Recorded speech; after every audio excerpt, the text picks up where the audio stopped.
Hello everyone, welcome to ಸನ್ಮಾರ್ಗದ class. ನಮ್ಮ ಸುತ್ತಲಿನ ದ್ರವ್ಯವು ಶುದ್ಧವೇ ಪಾಠದ 9ನೇ ಪ್ರಶ್ನೆ. ಕಲೀಲ ಎಂದರೇನು? ಕಲೀಲ ಅನ್ನುವಂತಹದ್ದು ಒಂದು ಮಿಶ್ರಣ. ಹಾಗಿದ್ರೆ ಕಲೀಲ ಅಂದ್ರೆ ಏನು?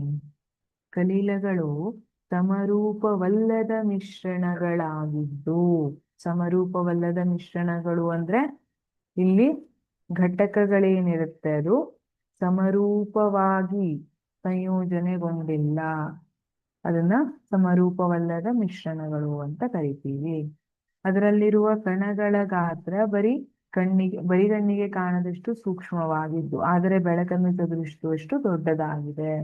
ಕಲಿಲದಲ್ಲಿರುವ ಕಣಗಳ ಗಾತ್ರ ಏನಿರುತ್ತೆ, ಬರಿಗಣ್ಣಿಗೆ ಕಾಣದೇ ಇರುವಷ್ಟು ಸೂಕ್ಷ್ಮವಾಗಿರುತ್ತದೆ, ಆದರೆ ಬೆಳಕನ್ನ ಚದುರಿಸುವಷ್ಟು ದೊಡ್ಡದಾಗಿರ್ತದೆ. ಉದಾಹರಣೆ ಯಾವುದು ಕಲೀಲಕ್ಕೆ? ಹಾಲು. ಹಾಲು ಉತ್ತಮ ಉದಾಹರಣೆ ಆಗಿದೆ.